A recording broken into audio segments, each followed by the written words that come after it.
Is a PhD still the smartest path to your dream career, or are you better off skipping it? What do you think? Wow. Wow. I think that's tough. I think that's a tough question, and it tends to depend on what industry you're going into. For many careers, a PhD can be a great stepping stone, a great training ground, right? Great launch pad. And I think it also depends on why you're doing your PhD. Some people do a PhD for career reasons, right? I want this PhD to be a professor, to be a consultant, to be a marketing analyst, whatever it might be, to run a startup, right? Some people do a PhD for personal reasons, which is where I fall into, which is like, this is the grand pursuit of knowledge I've always wanted to be a part of, and I'm going to do it no matter what my career is after. And so I think that question is sort of twofold, which is why are you doing the PhD, and then what industry are you going into? But it's a hard one, and I think with changing job markets, it's one we can continue to consider because it's a big investment of time and often resources. Yeah. And does the length of PhDs vary depending on what you choose as your topic, or is it a fixed amount of years? No, it totally depends, and it depends what country you're in too. So my friends in Europe are doing 3-year PhDs. It's pretty set on 3 years, I believe. And then in the US, it's more like 5 or 6 years, and that might depend on the institution and depend on the field. So I'm most familiar with STEM fields, Yeah. right? So science, technology, engineering, math, stuff like that. And that's normally like 5 or 6 years from what I know. And for those in the humanities, I believe if I'm correct, it's longer, like 7 Wow. to 9 maybe? I could get that wrong. Don't quote me. I'm very undereducated in the humanities side of things. But it does depend. And it also can depend on your advisor too. Mm, mm. And what made you get into a PhD? You said you wanted to do it no matter what your career was afterwards. At what age did you decide, okay, I'm definitely going to be doing a PhD? And what made you choose neuroscience? Yeah. So from a very young age, like first grade's my big memory of like science is so cool. I just want to do this forever because I did a really cool experiment with my mom and celery. I can get into the details if you're interested, but Yeah, sure. it rocked my world. It was awesome. And I was just like, science gives me the opportunity to understand this really crazy world around me. I like that. I like answers. I'm a little bit of a control freak. So I love to know what's going on in the world around me. And I just kept liking science, right? The biology classes, the chemistry classes, and I was kind of good at it. And, that always helps. And so in high school, I got more interested in the brain, more interested in understanding behavior, which I find to be, why we act is kind of like the hardest Yeah. question and the biggest black box. And then I found out there's a field where you can study the brain and behavior, and it's called neuroscience. It's like, oh my gosh, that sounds super cool. Also, I love teaching and I love science, so I'm going to be a professor. Done. So I need a PhD. I'm going to go do that. And also, I like school, so I'm going to go do a PhD. Sounds cool. And then I got into my PhD program, which I'd been working towards for 10 years at that point since the high school dream started. And then I realized I didn't want to be a professor and had my own existential crises, but still wanted to get the PhD, still think science is cool in many, many ways. Just changed the career goals a little bit along the way. Mm. And can you tell me a bit more about that existential crisis? I'm sure many Yeah, teenagers and people in our age bracket, around 20s, teens, late 20s, have that experience maybe one, two, three, four times in their life where they don't know what to do with their life. Can you tell me a totally. bit more about yours and what made you change your decision of becoming a professor or not becoming a professor? Yeah, so I'm definitely here to normalize existential crises many times along the way. It's fine, right? You're not too young or too old, I think, to have them. And if you give yourself the opportunity to reflect, I think existential crises can tell you a lot about where you're headed and where you want to be headed. So when I got into Stanford, it was my dream to get into that type of school for a PhD. I was just so excited, but I had been tunnel vision Mm. for like 10 years, right? You know, hours and hours and hours of organic chemistry, skipping football games at my university to be in the lab cutting brains, like so in a not a mad scientist kind of way, but you know what I mean? Like doing all of these things and making all of these sacrifices just to get to that goal. And then I got the goal and I was just tired and like, whoa, this was such a big thing that I just tried to accomplish and did accomplish. What do I want to do now? Is the path that I'm on the one that I want to be on? I think those transitionary periods allow you to freak out and also, move forward and pivot. And so for me, it was a period of kind of like, oh my goodness, the path that I'm on, the PhD, getting into the program and finishing it was kind of the goal, but I didn't really have a goal beyond that. And so it took a lot of time to kind of figure that out and figure out what kind of life I want to live, not just what career I want to do and what kind of accomplishments I want to have. So the life part, I think, is the most important thing that we forget to talk about a lot. And what would you be limited to in terms of your life if you did become a professor? What put you off on in that Ooh. regard? Yeah, so for many people, the professor path is really enticing, really exciting. If you like, sort of that mentoring side of things and pursuing funding for grand ideas and writing and presenting and all these sorts of things, there can be a lot of beautiful things to a professor path. I think for me, I realized that I like crazy ideas. And sometimes in the academic space, you can't have the craziest of ideas because you need to secure funding, right? You're running a small company. You Yeah. need to have, secure funding. Things need to sort of try to work in a trajectory. And I like to do a lot of random exploring curiosity, sort of like your inspiration for this podcast. And sometimes that curiosity is maybe not as encouraged in the academic space, depending on, your level of funding and your junior, senior level as a postdoc or as a professor, excuse me. And then also, um, I think being a professor is a lot of writing, a lot of grant writing and stuff like that. Maybe I didn't really want to do. And then it's slower. There's a lot, maybe less tangible impact. And you move at a slower pace, right? Our projects are years long rather than weeks long. And so I think there are plenty of things that I could just keep going on about why professor didn't quite work for me. But ultimately, I felt there were paths that are more flexible and better suited to my desire to do a diverse set of things and pursue things at my own pace, kind of. I think that might be some of the main things. Yeah, Yeah. Yeah. And what did you choose and how did you choose your mm, pivot from not from being a professor to what you are now? totally. So a lot of it was driven by the life I wanted to live. I think there are multiple things to consider when looking for a career. And I think your interests and your skills are pretty important, right? What do you like doing can be important, but also the life you want to live, right? How many hours, what location, um, you know, vacation time or flexibility or whatever, whatever it might be that sort of is important for your life. Even like healthcare benefits, right? Or pay if you have children, or other people that you're taking care of. So for me, the big thing was sort of freedom and flexibility, being able to decide what I work on and being able to decide when to work and when not to work, to do my hours, to be able to do a podcast at 7 in the morning Yeah. rather than having to sort of do a 9 to 5 or something like that. So for me, if it's not obvious, I'm really interested in the entrepreneur path. I think it's very enticing. I love the creativity involved. It's so mentally and intellectually stimulating. Oh my goodness. It's difficult. It's like you're solving one big problem for like 10 years until you've cracked your customer and the problem and the value and all this sort of stuff. And then you keep going. And I think it's just really fun. So for me, that's the path I'm moving forward with right now. Um, Yeah. And specifically, what are you actually doing right now that's leading you on that entrepreneurial path?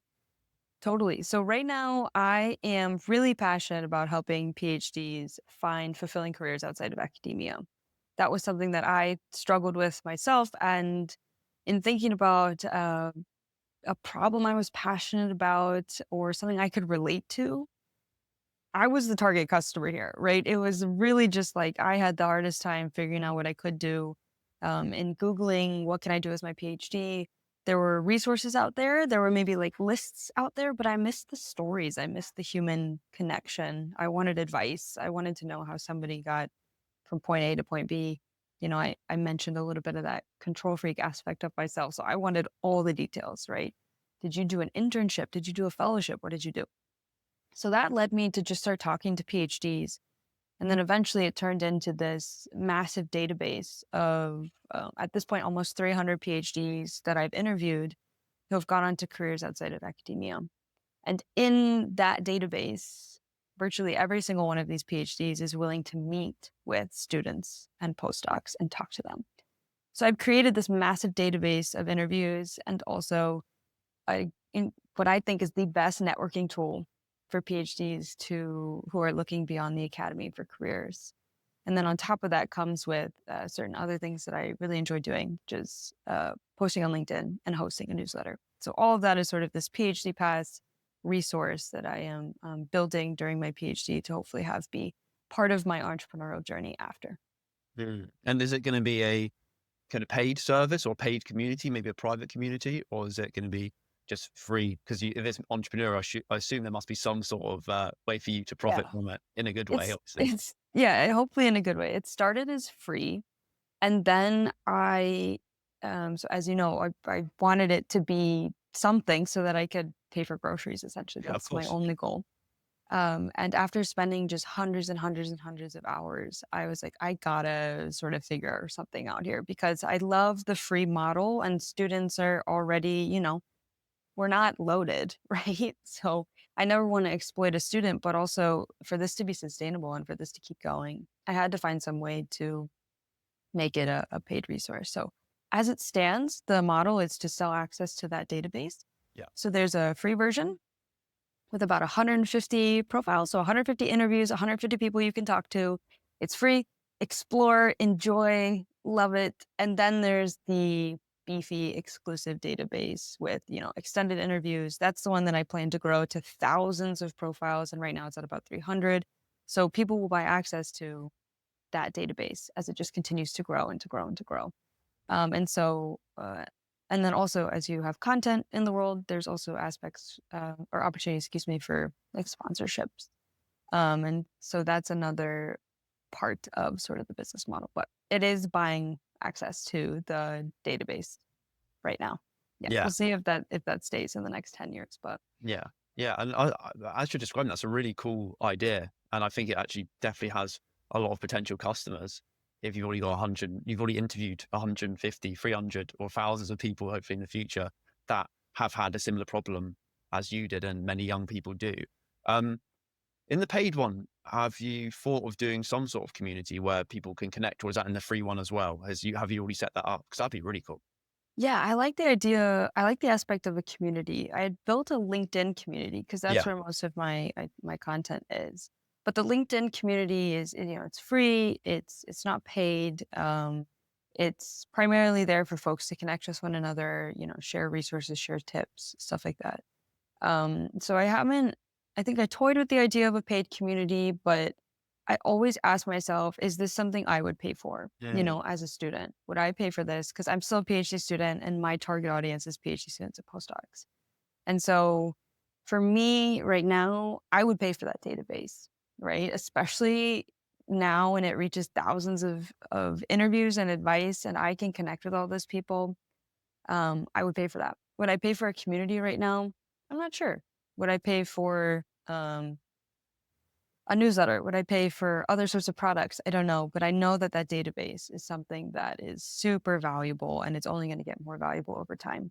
So that's where I'm starting. I think a community could be cool, but there are lots of really wonderful people doing really wonderful community driven things in the space. And so I Uh, want to make sure I'm adding unique perspectives and unique offerings for students to spend their time on, spend their dollars on. so cool. So cool. So are you going to be doing all of those interviews, all of those thousands of interviews? Are you just collecting interviews from the internet as well? Or are you doing every single one Oh, yourself? they're all mine. Yes, they're all Oh, mine. They are written interviews. I should put that out there. So they're not video interviews. You're doing the heavy lifting here by doing the podcast. These are written interviews. So I share questions with folks and they come back to me. But then I, format them and these are the questions that I would have asked or that I want to ask as a student looking to learn about these careers. And then they're hosted on the website inside of the database. Yeah. So not as much as a podcast, but No, hopefully one day. I think it'd be interesting to do a podcast one day and sort of share these stories with people, but with a little bit more detail, right? And more facial expression, more body language, get to know the person a bit more. yeah, I mean, I still think doing 1,000 written interviews is quite a lot of heavy lifting, actually. Thank you. I appreciate it. It's taken a lot of time, but I've been really encouraged by the support from the PhDs. So the people I'm interviewing, they're just so stoked to be a part of it. And they're so supportive too of it being like a paid resource, right? Every single one of them consents to being part of the paid resource. And so, originally it's like, hey, I have to pay for groceries. I have to charge this somehow.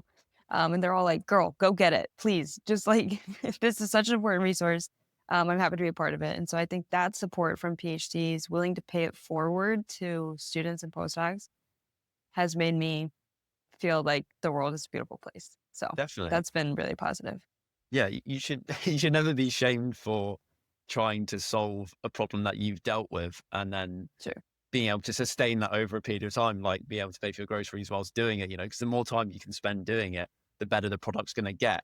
And the only way to spend more time on it is to potentially make a living from it. So yeah, sounds awesome. And again, the fact that a lot of advice there for entrepreneurs is to either solve a problem your younger self needed or a problem that you currently have that you can't find any good solution to. And that's exactly what you're doing, right?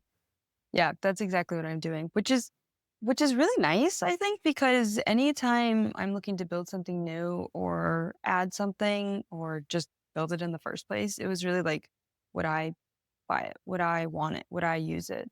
And so being able to validate that quickly just by myself, I think is great. And obviously validating it, in the market was very helpful as well. I think the response to this database has been crazy. The free version is almost at 7,000 downloads. Wow. So it has been just absolutely awesome. And after sharing it on LinkedIn, these posts are getting, I think, close to like 500,000 or so, like impressions. Like it's just like they're blowing up. And I'm like, okay, this is cool. There's something here. People are excited about it. I'm gonna just try to keep building it and try to keep sharing the word and hopefully get more and more students access to the paid version as time goes on. So I think I'm excited about it, and it's something I would want. So you're right. There's value in that. 500,000 LinkedIn impressions is very, very good. And that's a great marketing tool. Do you have any tips for young students, young people who have a product they want to sell, but want to get it to the right audience and get it to a lot of people using social media? What kind of tips do you have that you found to get high impression posts? What are some of the best Sure, tactics you've used? absolutely, absolutely. I think so. Just maybe give a little bit of a background, and this is meant primarily for information, not to brag in any sort of way. But I started posting on LinkedIn about less than a year ago, right around when I started this PhD Pass database.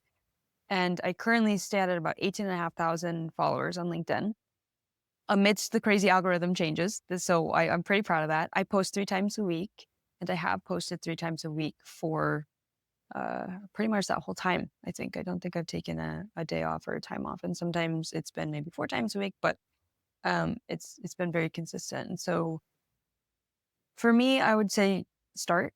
That's probably the best thing is to start and treat it like an experiment, right? So I think scientists or students, whatever, anybody interested and curious in experimentation has the advantage in social media content creation because every single post can be viewed as an experiment, whether it does well or if it does poorly, right? And so I am constantly thinking of my next experiment in a way that's just, again, very stimulating. I really enjoy it. So I think taking an experimental approach and just starting is really important. And then consistency is Yeah. massive too. Make it a part of your routine, right? Every Saturday I have notification on my calendar to do my LinkedIn posts, and I do. And it's fun and I like it. And so I think that's another piece of advice I'd give. And then the last one would probably be to be authentic. So share your story, share your ups, share your downs, share what you're thinking of and going through. Be a person, whether it's if you're just commenting on other people's posts or if you're posting yourself. That authenticity really, really comes through, and the world could use even more of that, right? So be yourself. And I think that that would be very helpful. Mm. Yeah. And in terms of the routine thing, that's really, really effective. I don't know the exact neuroscience, but I read this book on the power of habit. I think it's by Charles Duhigg, and he mentions the fact that the more you do something, the easier it becomes because are you using less of your executive function and it goes more to your basal ganglia? Am I It getting that? sounds like I Hey guys, first of all, I want to say thank you. There's one person who's been sharing the podcast more than anybody else, and that is you. The only reason why this podcast continues to grow is because you are sharing it. And my only ask is, if this podcast has provided value to you or you think it'll provide value to somebody else, then if you could send them a DM of the link or a screenshot to the show, that would genuinely make my day. And it's the only way the podcast will continue to grow. That's my only ask of you. Thank you very much. think you might be right. I know less about this type of stuff, but from my introductory neuroscience courses, that's sounds about right. But And nobody should quote us. But I yeah, trust you no, more than me. don't quote us, don't quote us. But that would make sense though, wouldn't it? Because I think that's the key to consistency is one, just not stopping, but two, scheduling it in your calendar, right? Because if you don't have it booked in maybe once every day or once every week, then you're always going to have that decision fatigue from, okay, well, do I have enough time doing it right now? Oh no, maybe I'll do it tomorrow. And then tomorrow becomes 3 weeks and you realize you haven't posted in 6 weeks. So definitely adding it to your calendar is a very highly effective thing to do. So are you making all your posts on Saturday as like a batch task and then you're scheduling it through the week? Yes, that's what I do because I found that system works the best for me.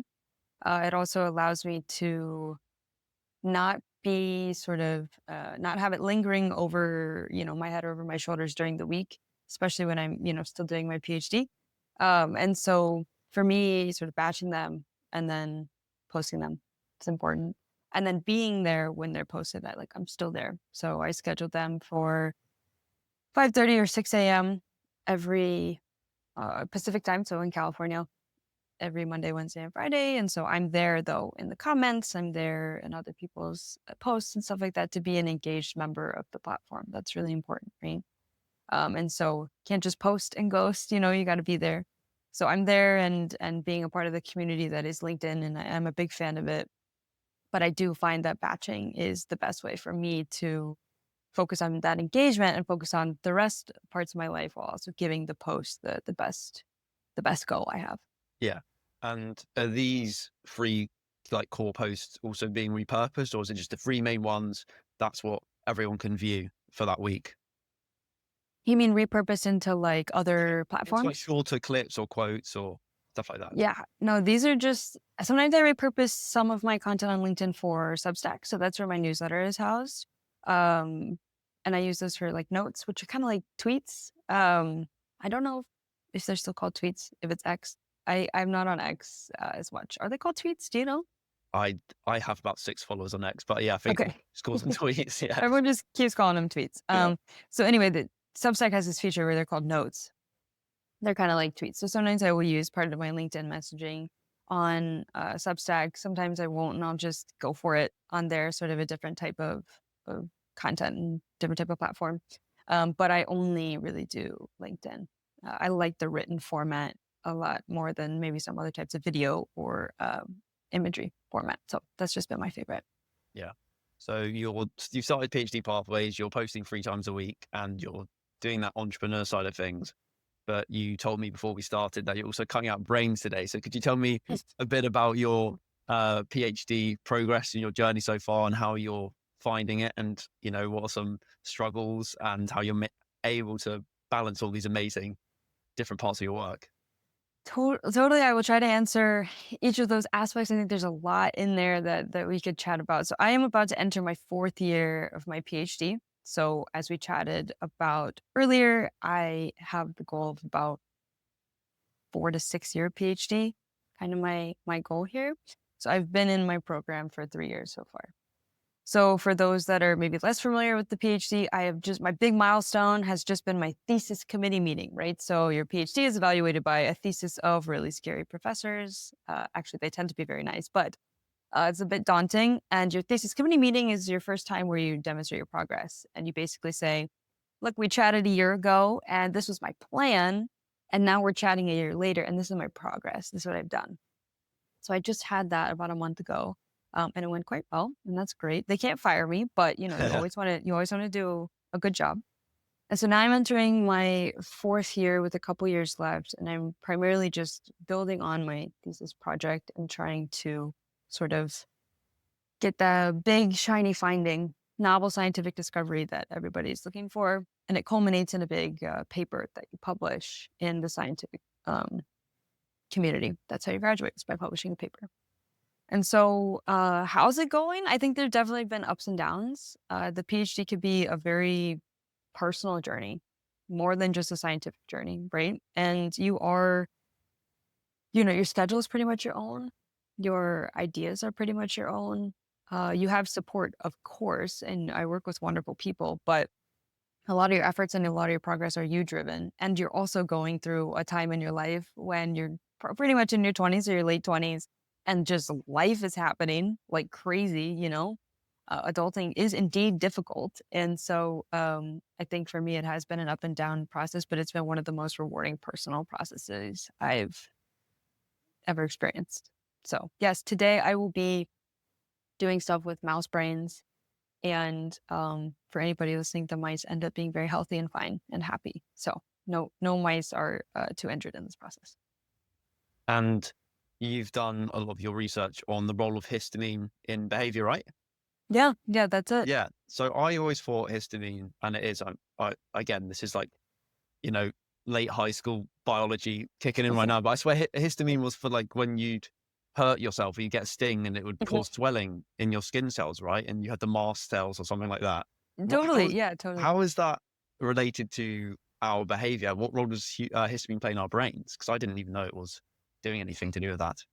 Yeah, when most people think of histamine, they think of allergies, right? You sneeze, you take an antihistamine, right? Like Benadryl, Claritin, stuff like that.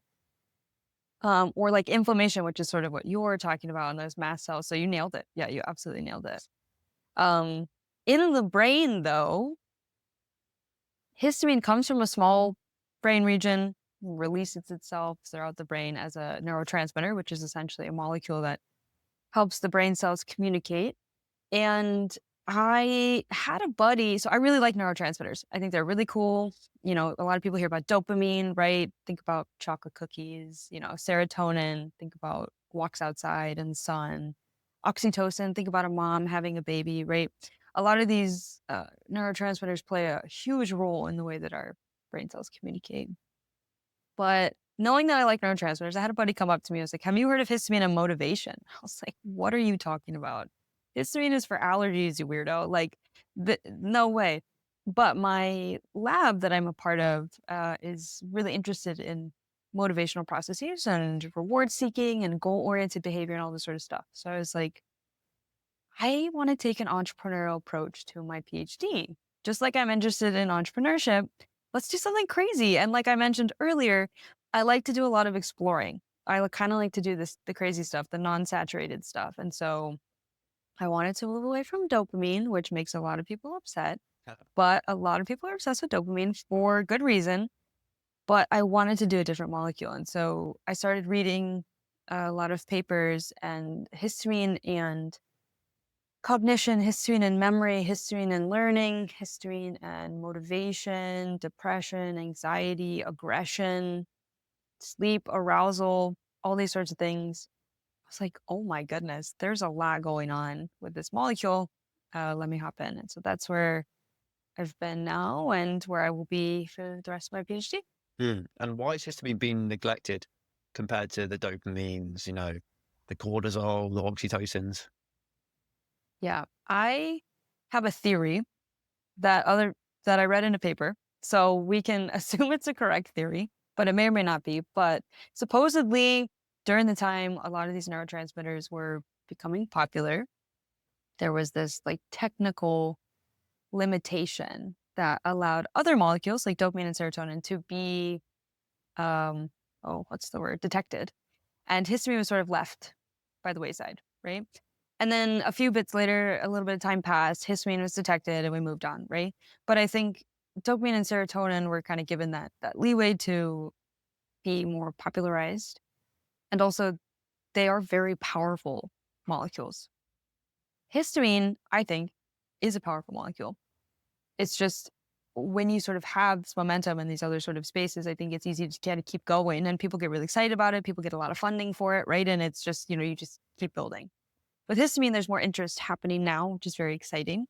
We've spoken with some researchers at Yale who are very excited about histamine, and that made me very excited too. So we're all very excited about histamine.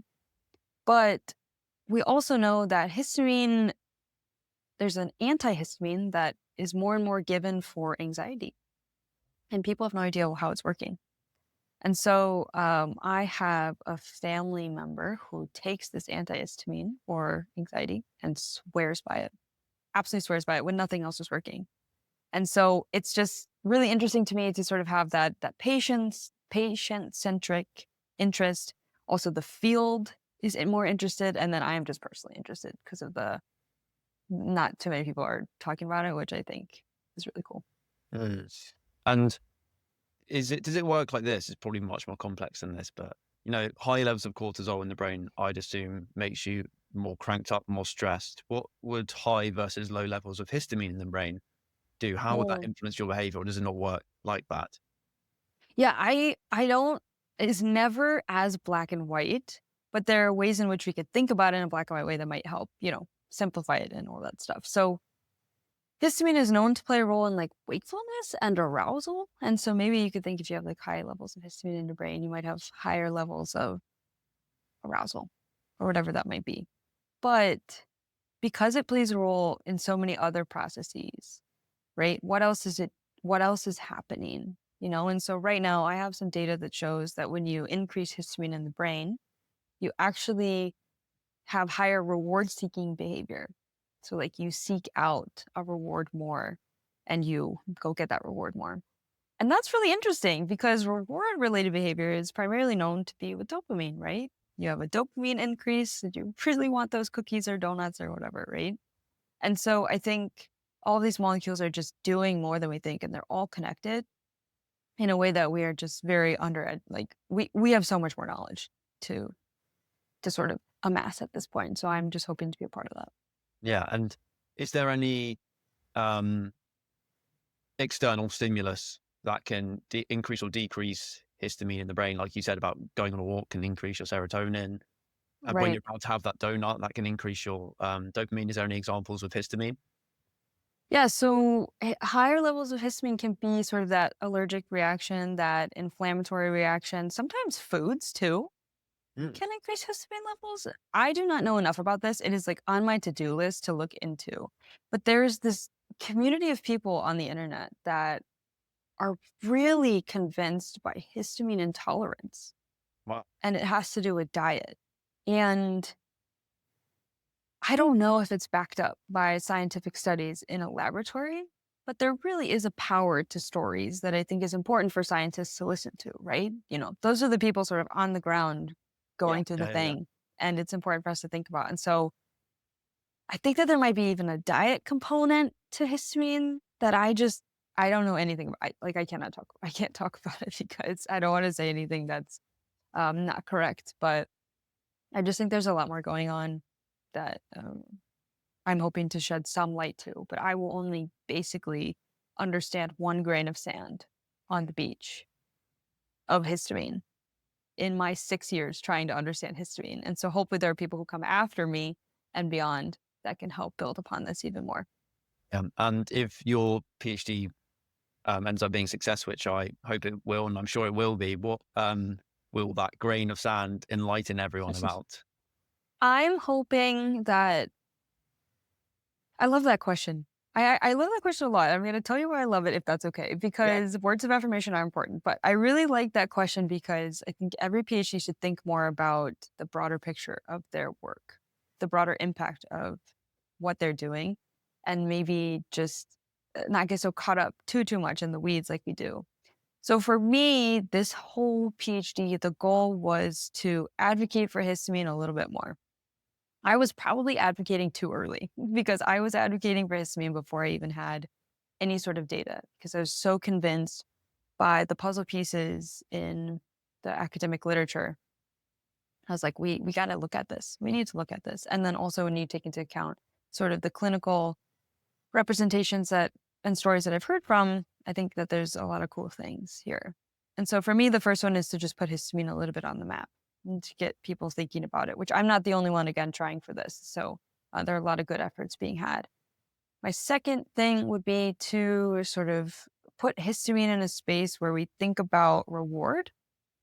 I think that would just be so paradigm shifting. If people started thinking about histamine and reward behavior, it would just be weird. And I like that. I like leaving a little bit of a confusion or ripple effect. Obviously, I hope that that confusion and effect is completely rigorous and people do not doubt the work that I'm doing, right? I'm putting a lot of effort in to make sure that it is controlled and properly tested. But I hope it makes people just stop for a second and think, wait a minute, really? Like, no, I don't think so. And then lastly, I think it would be cool if I could connect histamine to one of these really big other neurotransmitters. So histamine interacting with dopamine or histamine interacting with serotonin would be a cherry on top of the PhD cake. So yeah, thank you for asking that question. Yeah. I mean, it's cool that you want to cause that paradigm shift and almost cognitive dissonance, because I guess that really shows that it is an effective piece of research if it does cause that ripple effect, right? Yeah, it's really hard to convince scientists of anything. That is for sure. But I'm hoping that it can just help build the body of scientific literature that I think doesn't quite exist, is not as extensive for histamine. And so even if it's just somebody listening to this podcast, they're like, wait, I didn't think of histamine in that way. Maybe when my paper comes out in 2 to 3 years, you might find it interesting. And that's cool to me if one person can find it interesting. And then if maybe one scientist could be like, huh, I didn't think about it that way. Maybe we should look at that too. I think that would be really cool. Yeah. And even before your paper has even been out and published, that already caused a bit of cognitive dissonance for me. Because obviously Cool. doing my research, I was like, whoa, histamine, what? I didn't know it did Yeah. that. So yeah, you're definitely on the right track or Perfect. right Perfect. thread with that, like you are with your PhD pathways as well. And Cool. what does your day to day look like at the moment? So, you seem pretty busy. You're an early riser, but what can you run me through the day of Yes. a PhD neuroscientist? Yes. So I can run you through mine, and I will say a positive of the PhD journey is that you do kind of get to pick your schedule. So I know folks who would never even think about being in lab at 6:30 in the morning, but they are there around 10 and they will stay a lot later, right? And so I think it's important to find what works for you and to be okay with that. So for me, I think maybe it took a little while to get that internal confidence of like, I'm a 6:30 in the morning kind of gal. Like that's me. I'd rather be here when nobody's here Yeah. and have some alone time for 3 hours and then say hi to everybody at 9:30 and go about my day. But then I leave, right? I can leave at like 3:30, right? Because I've been there for 9 hours, you know? So for me, my ideal schedule is getting there really early, 6:30, 7:30 when and starting my day, and then, having the rest of the evening to do life stuff, to, grocery shop, or to do, entrepreneur stuff like PhD pass and stuff like that. So for me, it depends on the week, right? I'm not at lab every day at 6:30. Please do not expect that. I'm also not in lab every day for 9 hours. That does not happen also the PhD journey allows you to do a lot outside, right? So I also work as a career coach for Stanford's Career Center. I also do other things outside my current entrepreneur journey. And then I also do the entrepreneur journey. So it's important to know that you have time outside of your PhD to build your career, to build your interests. I have a buddy who does karate and triathlon. Wow. I have another buddy who raises a child in graduate school, right? So there's so much that you can do and that you are capable of. You do not need to be in lab 24/7. Anyway, that's my little soapbox. For me right now, it's a big surgery week, right? So this is essentially where I'm getting the mice, their brains ready to do some really cool behavior and record really cool things in their noggins. And so that'll be like a 6:30 or 7 in the morning to 3, 3:30 in the afternoon. And it'll just be surgeries all day. And then at the end of the day, go do life stuff, right? And other days it might be in the morning, I do some cool mouse behavior. And then in the afternoon, I might do a cool like molecular technique or do some career coaching or um, go for a walk or something. So there's a lot of flexibility in the journey. So I don't think every day is the same, but it definitely is a mix, which I enjoy. That's cool. Really cool. And I mentioned a neuroscientist to you before we start recording, Dr. Joe Gibelli, who's recently released a book called The Brain at Rest. And that talks about how we use our executive area function a bit too much, and we should let our default network be stimulated more, which can be from looking out the window, going on a walk, having a nap. What ways do you decompress from the lab and from your entrepreneurship if you have time to do that? Yeah, I'm bad. I'm really not good at that. Yeah. This is something I am really like struggling with in a way that I'm trying to improve right now. Um, I like I want to like to rest. I think something, whether it's just something I grew up with or something in the systems that I've been a part of, I feel so much guilt when I rest. And so, yeah, it's not good. It's not good. We need to rest. I'm currently writing an article for Nature about this issue, and Nature is just a journal in the scientific space. And I'm talking about how I'm basically, I'm achieving the only thing the main thing I've ever tried to achieve, which is my PhD, but I can't enjoy it, right? I can't Yeah. relax. So for me, I love watching sports documentaries. I'm a big fan. So I'm currently going through Quarterback on Netflix, Oh yeah. learning about the different NFL quarterbacks, having a blast, right? The tennis one, the F1 is on there. That's how I really like to relax is by watching those things. I also like to run and be outside. I also I recently bought a camper van that I'm going to Nice. convert myself and build so that I can live in it and explore the world. And by the world, I mean anywhere I can drive to. So pretty much just North America, maybe a little bit of South America. And so that for me is my investment into sort of myself and my life and my rest. And I'm hoping that I can continue to invest in that by, reading more and, oh, I don't know, picking up a craft or something. I'm not sure. Maybe building the van will be a craft in and of itself. It's almost the type A trap where, especially when you find something that you love.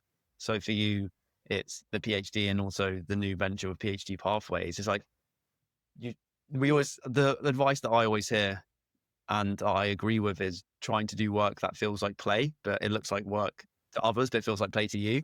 And obviously, it won't always feel like play, but Yeah, yeah. overall, you get a lot of fulfillment from it. But like we're saying, the trap is if you take it to the extreme, especially if you're a bit obsessive and control freaky and you love to, just delve into things, you can burn you out, right? And, you know, you maybe you don't have to do a craft if your craft is your work. But I guess trying to find time to do those things like buying a camper van and watching Netflix documentaries on sports stars is a pretty good way to decompress. But yeah, it's the trap that people don't talk about that much. From what I've heard, a lot of the time it's normally a type B problem where someone's telling you that, like the person who doesn't have the motivation or hasn't found Mm. the playful work to get off their ass and start doing stuff or start lifting weights and stuff. And then once you actually get past that hurdle and you do figure out what you want to do with your life, you got to try and find a way to not let it swallow you whole and you drown in it, right? Yeah. It's so hard. It's cool to hear. It sounds like you sort of understand that problem. I like this idea of doing something that you find to be play. I think I feel that way about the entrepreneur journey. It's fun. It really is fun, but it can take a lot of these things can take so much. And at the end of the day, even if you like the thing you're playing at, right, or you like the thing that you're working at, I do think it's important to not feel guilty when you want to rest. That's it. If you don't wanna rest, I think everybody should rest, but, like, if you're not at a point where you really want to, you really want to do your work, you're very excited about it, cool, right? Like, you really wanna record that next podcast, awesome. do it. But if you want to watch the sports documentary and you're watching it and you're feeling guilty, I don't like that. That's the part that I have a difficult time with, which is like, come on. Like, you shouldn't have, first of all, you shouldn't have to work 12 hours just so you can watch the sports documentary, right? So I don't want us to like feel like we have to justify overwork in order to rest.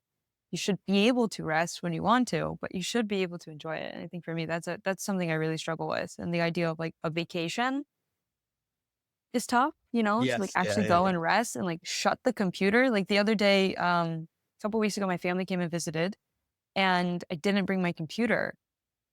It was Okay. amazing. It was terrifying, very scary. But it was awesome, It was like, wow, we're just sitting here chatting or, connecting in ways you might never have previously connected on. So, yeah, something I'm currently struggling with, but I appreciate you caring about the topic. Yeah. Yeah. No, it's, I've heard this thing called productivity debt where we wake up at the start of the day and it's almost like we're in debt and we have to do the tasks to get to zero or to get a bit more. And if we don't do the tasks, we feel like we have that like loss aversion and we're not making Wow. progress and we stop the compounding, we start panicking. Is that something you've experienced? That Oh kind my of feeling? gosh. I've never heard of that before, and I absolutely adore it. Not in a way that it's like healthy, but it feels Yeah. like it like resonates, I think. I think you wake up and you have to like prove yourself almost. You're like, okay, I'm up. What are all the things I'm gonna accomplish today? What are all, like I love a to-do list. I absolutely love it. I will if I could, which it might be a little overboard, but if I could, I'd probably check off like brush my teeth, right? Like I just love Do that. checking off. You do? Yeah. Yeah. Yeah. I have done my Okay, plan my day. that's actually pretty impressive. Do you put like everything on there? Like No, no, not well, most things. Yeah. okay, maybe like drink water, just drink Yeah. water again. Like anything. Sometimes I will even rewrite a task I just did and then cross it off because I forgot to put on the to do list in the Yeah. first place. Same. Okay, cool, cool. It's good to meet a kindred spirit here. So yeah, this idea of productivity debt is really interesting. But then when does it stop, right? Like you just keep chasing this productivity, and then at the end of the day, it's like, oh, maybe I wasn't even that productive. And it's like you got like three things done today, And I think it might. I don't know if it stems from a human's fear of the limitations of life or mortality or Yeah. whatever it might be, but I saw something that's worked for me that's felt healthy is to put three things on your list for the day. Just three. There's no need to put 27. Just put three things that you want to do. And, that can be life stuff, that could be job stuff, right? But maybe it's you need to change your address on your insurance, right? Put that on there. Maybe you need to go grocery shopping. Cool. And then maybe you need to do two podcast recordings, right? Cross those off and you feel like you've crushed your day and you just feel so great. And that's awesome. But should we have to do that? Could we have just woken up and been happy that we were alive and walked today and moved our bodies and saw the sun and watched a cool show and laughed? I don't know. I don't know. I Maybe it think depends on the person. it does. And I guess it depends on the season as well, especially if you're studying or doing a PhD. It's intense and it is quite, I guess, a checklist orientated in a way.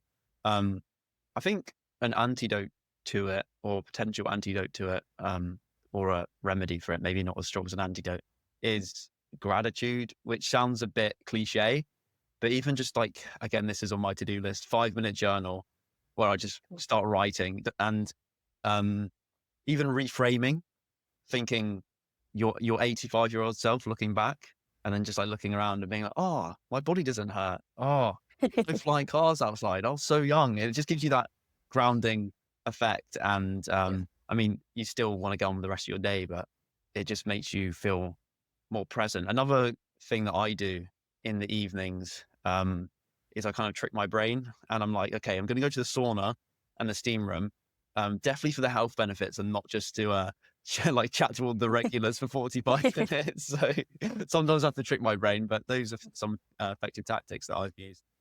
Totally. I actually have been saying recently, it's funny that you said the thing about gratitude.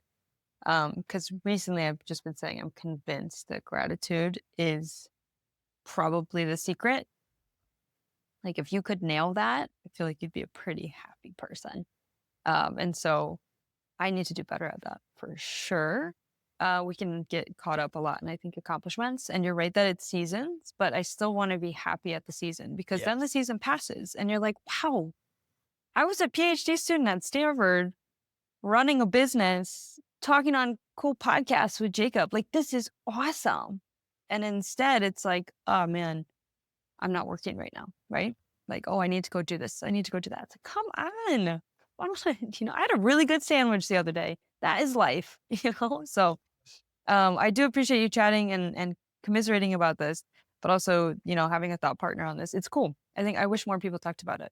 Yeah, yeah, and I don't I guess it might be different in Stanford, and your circles and stuff, but I don't know how many people struggle with this. Maybe more people do than I'm aware of. Maybe I should ask more people around me about it, but, um, it is quite a type A problem, and I think a lot of the time, from my experience, a lot of the people that I've spoken to actually have the opposite problem, where they're like, "I Mm. don't know what to do with my life, and I don't feel motivated. I can't I know what I wanna do with my life, but I'm not doing it, and I don't know why I'm not doing it." Maybe it's, to do with the histamine levels in their brain. maybe, maybe motivation. Let's hope so. Let's hope so. Yeah, for your I sake. don't know. But I like what you said about asking people. I think that's something we probably don't do as much. We can get caught up a lot in our own heads. And so, especially in the academic space, I am really trying to bring a lot of emotion in a good way, in a good way. So for my thesis committee meeting, I had a whole entire slide of all the life stuff, right? So instead of just presenting all my science, instead of just saying, here's my data, are you happy with it? I had a whole slide that was like, here's what happened to me this past year in my life, right? Some of that included accomplishments, right? Like I had been invited to DC twice to speak on panels about policy making in the spaces that I'm passionate about. But also, my grandma had a stroke, right? And that's like a big thing that happened to me in the past year that has impacted all this progress you see, right? That was hard while all this life stuff was also going on. And so I think making space for the emotions, making space for to be proud of things, making space to be sad about things, and also to talk about the journey, especially in, oh, that's my light. Hold on.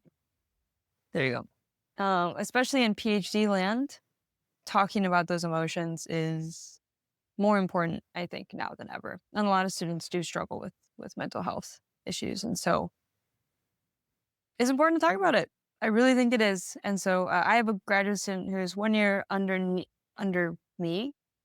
She's 1 year sort of younger. She's about to start her third year, and she's in the lab with me. And so it's really cool to see how many parallels there are in the journey as I go up and get older, and she's kind of doing it at the same time. So it's I think that's even more important to talk about it for the students to come. And just even attaching the story to it, we have such a bias and love for stories from an evolutionary perspective. It will make your panel and your presentations more memorable. I know that's not the reason for doing it, Sure. to make it like real and emotional, but naturally Yeah, that's going to be more interesting for them. And also, again, yeah, just shed light into how you're not a robot in the lab. You're actually totally. someone who's gone through a lot of different things, a lot of ups and downs, like your grandma, but then also going to DC twice. Like that's that's human. That's human life. It's reward and struggle, and making that evident to the people around you is super important. And even on a show like this, I think it's good for the host, but also the guests to open up because it creates that human connection. We're not perfect people, and we're not AI. We do have emotions and Right. stuff like that. So it's super important. Super Yeah. important to do for sure. Humanity is the stories I think are everything. And that's part of why I was doing the PhD pass thing, just sort of how we've connected here. Like at the end of the day, those stories helped get me out of my own crises of not wanting to be a professor, right? And helped so many others that now able to see, oh, this person struggled with leaving academia, or this person's advice completely resonates with my soul, right? And that is so powerful. And it's something that I will continue to invest in for time to come. I think you're investing it in that with these podcasts. And it's just, we miss that human component a lot.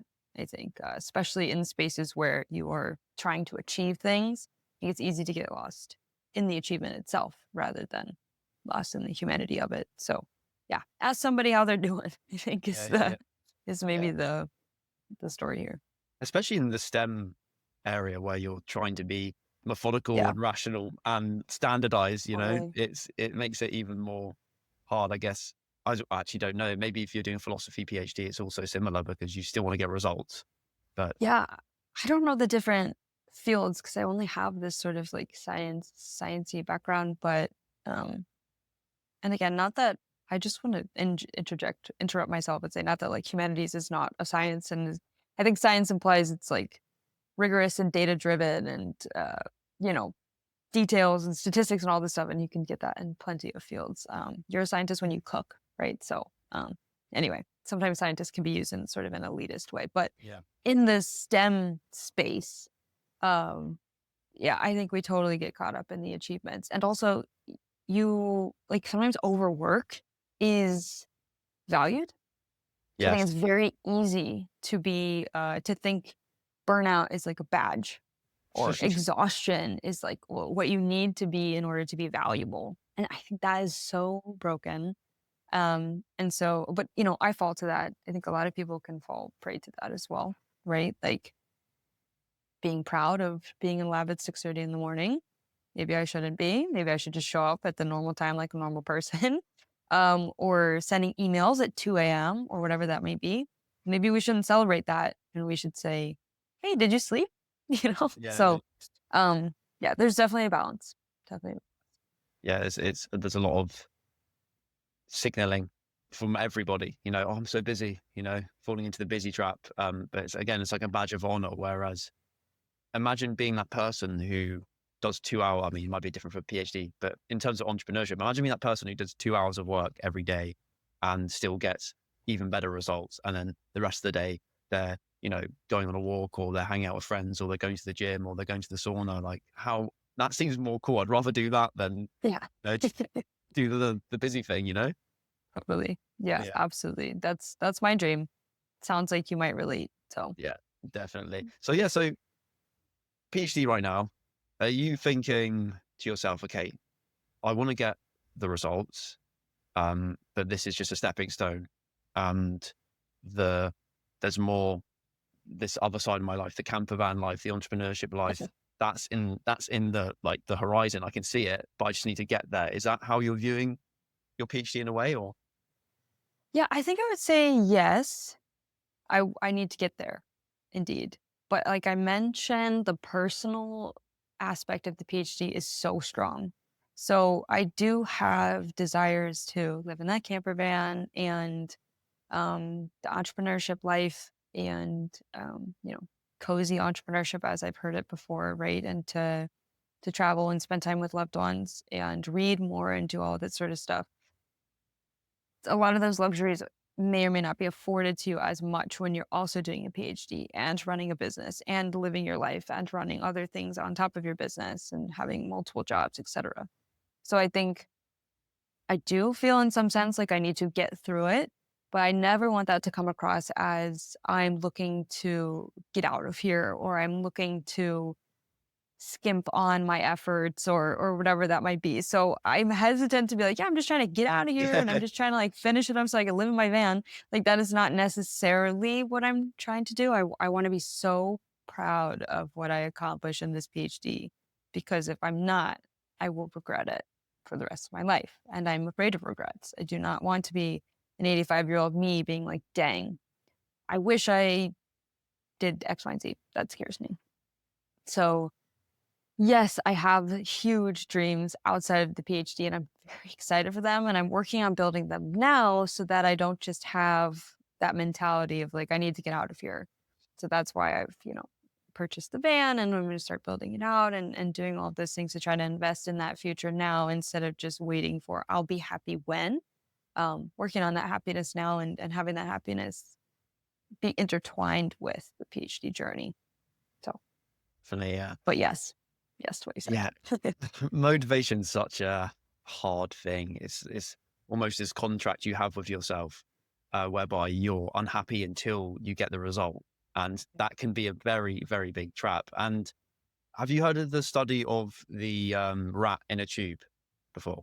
How about you So, tell me about it? so it kind of reminds me of what you were saying about your PhD, and I'll explain. So they put a rat in a tube and they have a spring attached to its tail, and how hard the rat pulls is a proxy for how much it desires something. So they waft the smell of cheese at the front of the tube and the rat pulls and they measure it. And then they waft the smell of a cat at the back and it pulls much harder. And Mm, that the kind of wisdom you can get from that is, we're not always just running towards something, we're running away from something. And that, what you said about that kind of yeah.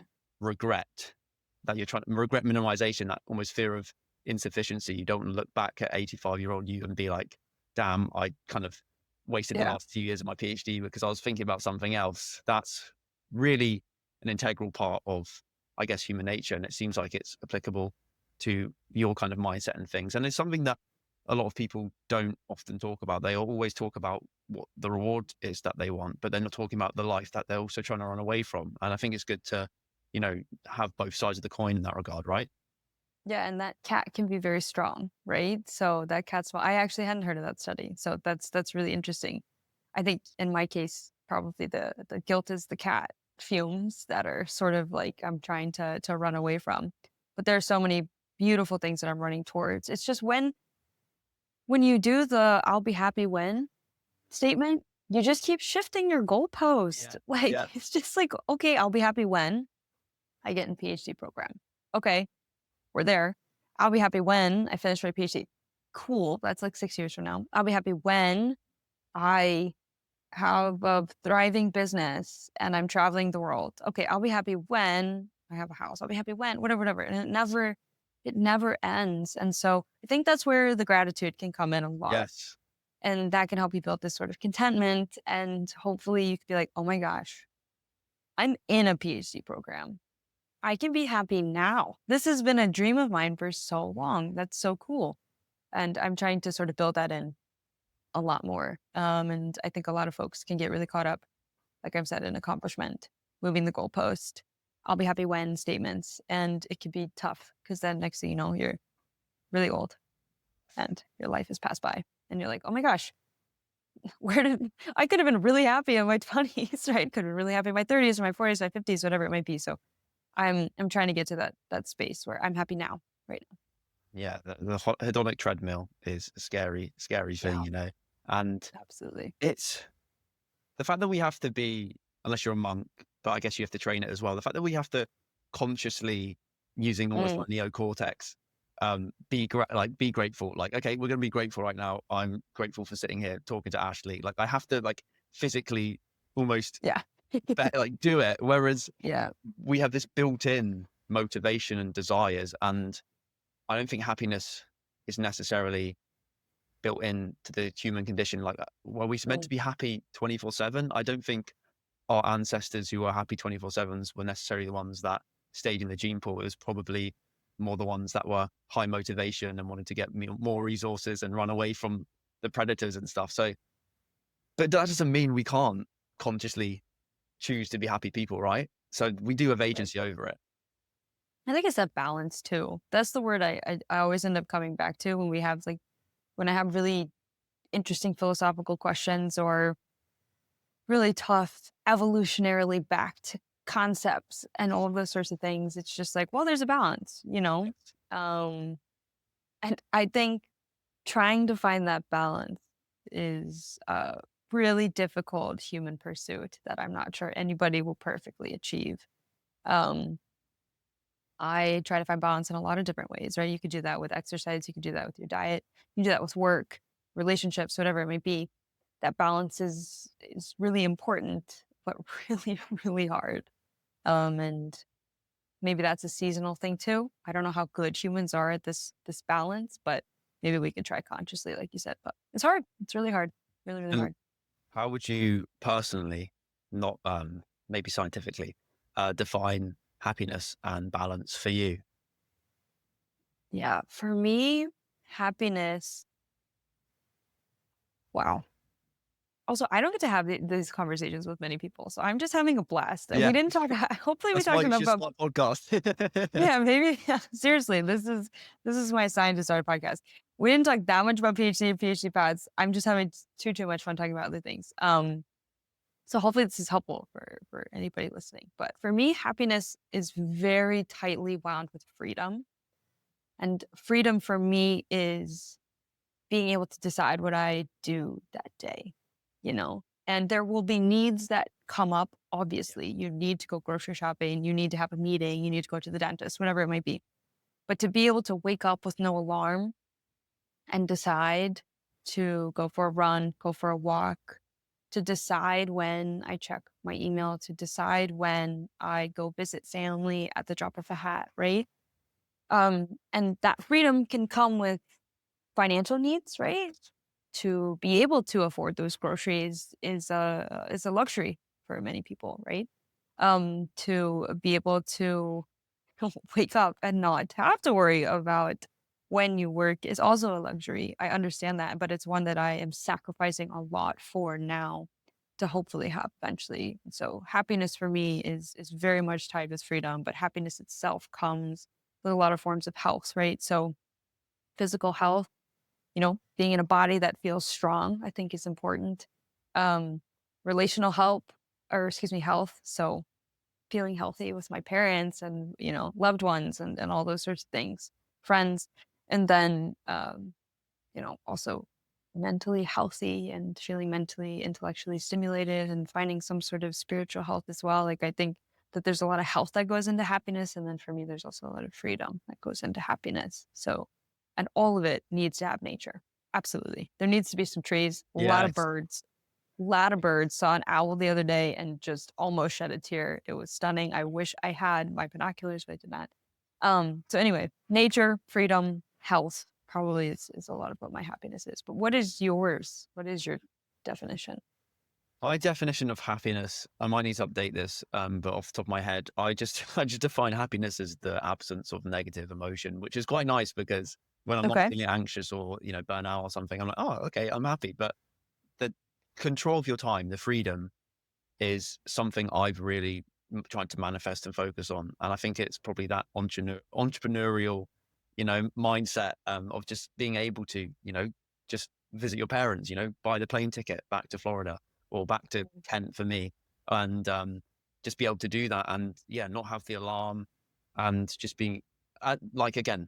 Did you say the needs? Like, there's always going to be the needs, even though you Yeah. are free. Yeah. So like, there's Yeah. always going to be then needs and then demands, but being able to be in complete or as much control of your time and be your own boss and do your own work and actually help others as a consequence of that is my definition or as part of my definition of happiness. Because when I'm doing stuff like that, I tend to have an absence of negative emotions most of the time. So yeah, the light turned off again. Yeah, the lights off again. I'm very sorry No because you're worries. saying something that's super important and that I want to hear. But sometimes the lights in the Don't conference room worry. go off. So hopefully they will turn back on It's because I fine. was I can going still to. see you. You're not fully in the dark. So Okay. All right. That's fine. This is yeah. just, they'll hopefully come back on. But I was just going to respond to you by saying, like, I think the definition of happiness might change Yeah. Yeah. as we go about our days and go about our life and all that sort of stuff. I think that's okay. But also maybe keeping somewhat of a constant happiness definition might be important for, making sure we're thinking about that as much as we can in the changing seasons of our life too. Mhm. So, And what is balance for you? oh gosh. Balance is having the lights on. Hold on. Let me can because you can edit a podcast, right? Yes, I can edit. Okay. This is just driving me crazy. Let me find a way to turn these on. There we go. Okay. Seems like your camera might reset itself every 30 minutes. I wonder if the lights do too. So Maybe. Yeah. okay, Yeah. sorry No about worries. that. All right. It's fine. So I think balance for me, a lot of balance is I can't think of another word. There's probably a more um like correct or accurate word to use than the word addiction. But for me, balance sort of is around this idea of like there's nothing that's pulling me too hard in one direction. So maybe I think about diet when I think about balance. And it's sort of like I don't need the cookie at the end of the meal, right? I might want it. It's really fun. I want to have it with my family and friends, my loved ones, and enjoy it. But if I need it, then it's like let's assess that for a second, right? Let's think about it. If I need a relationship, if I need an accomplishment, if I need an accolade to feel good about myself, then for me it seems like there's something out of balance there, right? And so um, needs are good, needs are important. I think needs can provide really interesting insight into you and what you value. But if you need something too much, then it feels like maybe like if you can't do well without it, it feels like I'm a little bit out of balance. So I think about that in our conversation around work and rest. If I need the work so much I can't rest, then I think I'm a little bit out of balance there. So that's my current thoughts around balance. But I'm going to throw it right back at you because I want to know what you think about balance. Yeah. So I'm going to invert it based on what you've said. And I think balance is not having your self-worth attached to one singular thing. Cool. Do you agree? Does that sound Yeah, that's pretty? Yeah. So yeah. having it, I think ours can be sort of complementary too. The yes, definitions. I like that. definitely. And having it, your energy and, your self-worth, I guess, attached to different things like your family and also fitness and also your work and also social life and also gaining new knowledge like reading. And the way I've been able to maybe, what would be the word? Actualize it would be to have these kind of free non-negotiables I do every day or around free where it's, fitness. So I'll go to the gym and then at work, usually something to do with the podcast and then reading for the new knowledge. And then I'll also, Mm, text family and socialize at the gym or in the sauna as well. So that's kind of my feelings on balance, not really definition, but I think it's good to have actionable totally. phrases and almost protocols for things like balance and happiness. Do you have You any ever for, miss? Well, do you ever miss any of your three? do I miss any of my free? None of my free. Um, but there'll be some days where I haven't texted a family member Mm, or I've only read for 5 minutes or stuff like that. But the gym, other than rest day, I always do that for at least an okay. hour. That's the start of the day. And then the podcast doesn't have to be recording a show. It could literally just be doing a title or emailing someone to come onto the show. So it's broad. It's like a broad thing. If it was Sure, too sure. narrow, then I would probably miss it. If it was to record a podcast every single day, then yeah, I'd miss it like Yeah. Yeah. every other day. Then I wouldn't get the, I guess, the dopamine from doing it. But so for me, what's what's the for you? What's the part of your life that you're most likely to slip up on a daily basis in your current season as a PhD candidate? For me, it's socializing. So, what is it for you? Okay. Yeah. Well, yeah, socializing. I mean, I think there's quite a few actually, probably, um, that I've just sort of deemed as the sacrifices. I think a lot of people can say like, I don't have enough time for something, but in reality, it's just I think it's a matter of priorities. So I think everybody has time for anything that you want to do, but if you don't prioritize it, you're gonna have no time for it. For me, something that hurts my heart probably on a daily basis is that I don't read as much as I would like to read. I started something in my phone that would alert me every day. I'm big into like gamification and streaks and all that sort of stuff. I Yes. really like, checking off every single day I read. And I was doing it really well for a while. And then just, life stuff gets in the way. And then you can just, it's easier, I think, sometimes it could be hard to stop a streak. You feel that pressure of like, no, I just got to keep going. But once it's stopped, Yes. I think it's very hard to keep going. So for me, huge part of the freedom, huge part of my happiness is really feeling like I'm at a place where I can read guilt free for fun. And I know that I could probably start that now because it's just 10 minutes a day, right? Yes. Yeah. Yeah. Yeah. But it's still an uphill battle. And I think that's okay. But I'm aware of it. And it's something I really, really want to work on in my next chapter of life. So The last year of my life was a really big like hustle year. It was a lot of like, building PhD paths, working on my PhD to get to the thesis committee meeting that I told you about. Yeah. All of these really big things that I was just hustling and hustling and hustling for.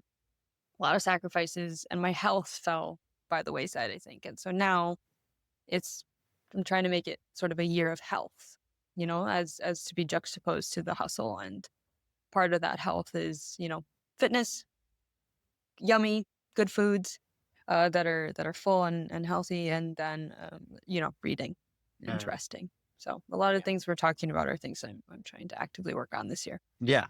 Yeah. And you mentioned a few minutes ago that we weren't talking a lot about the PhD, but the, this is it. This is the life. This is the Yep. habits. This is the struggles that, a lot of people that are on the same path as you and maybe on a similar path to me, or have a similar personality, struggle with. So I think it's good to talk about it. And, yeah, with the reading thing, like you said, 10 minutes a day, but if you don't block it in like you have done with your content on Saturdays, for example, it's so easy to slip by, right? So, what kind of um, what time of day do you think would be best for you Yeah. to read, even if it's just 10 minutes, right? Yeah, I thought it was at nighttime. So I thought that, 10 minutes at night right before bed would be a good time. Um, so I'm not sure if that's true. I might need to I do readjust it. that I do it that time. Yeah, it's at good. nighttime. Yeah, Yeah. yeah, So that might work. I think nighttime when it's sort of all the tasks, because at the beginning of the day I'm like, okay, these are all the things I want to accomplish. I just want to get going. I don't want to sort of sit and read. But what I have been doing, which it's not the same as reading, but for me it's still resting. And so I told you I've been watching that sports documentary. Mm. And so for me, taking time to watch that sports documentary just a little bit is in the same vein as reading. Yeah, It's sort yeah. of this investment into rest, investment into anything beyond work. And so even if I'm really not feeling the reading, because I might have like a very reading heavy or like intellectually heavy day or job, sometimes the documentary is a good substitute. So I can be proud of myself for that, I Yeah, think. definitely, definitely. Yeah, And so gotta find our little wins. That's big, actually. That's something because you had just said this is sort of like the PhD journey. A lot of the stuff that we're talking about is just kind of the life journey. And I think a huge thing in the PhD journey is to be able to celebrate as much progress and as many wins as you can possibly find. Because a lot of people will only celebrate the PhD itself, which is like 5 or 6 years, like the paper publication, or you win a grant, or you win an award, or you get invited to some conference or something like this. But in reality, like there's so many things that you're accomplishing along the way, like these surgeries that I were telling you about. Years ago, I would have just been over the moon if I knew I could do these. And now I'm doing them. yeah. Like, and now I'm like annoyed. I'm like, oh, I have to do so many today.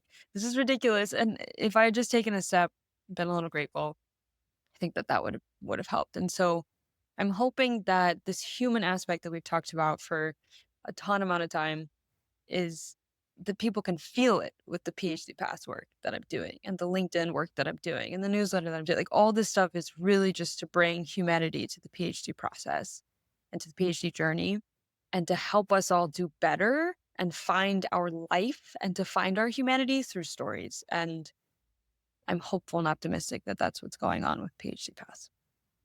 Perfect. Perfect way to end it. I'm aware you have to cut up some mouse brains and analyze some brains and the rest of the day. So, Ashley Moses, ladies and gentlemen, Ashley, I love this, like genuinely.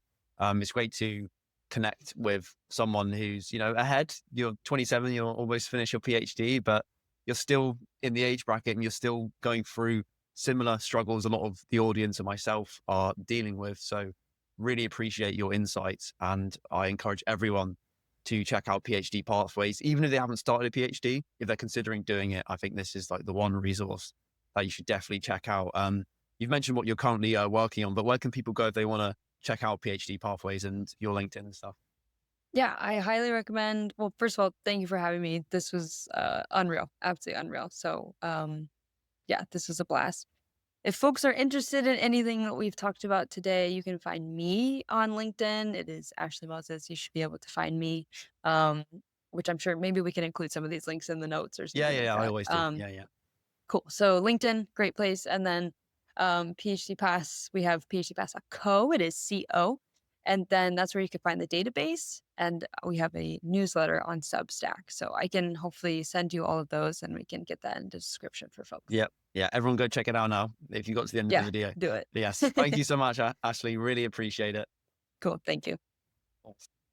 If you want to start your own podcast but have no idea where to start, and you want to generate viral social media clips and get your dream guests onto your show, even from just using your laptop in your bedroom like I did, then my Pro Remote Podcast Blueprint is exactly for you. It is a private paid course and community that has every single step and process I've used and continue to use to grow this show. And I include every single secret, every single tactic I do and still use that will get you results super fast. And also, if you want to access me personally every single week, then as part of this course, you'll also be able to join live weekly calls where I go through your podcast and answer your questions to get you results much, much faster. So if you want to actually start a podcast and stop dreaming and get millions of social media views and book your dream guests in half the amount of time it took me, then click the first link in the description.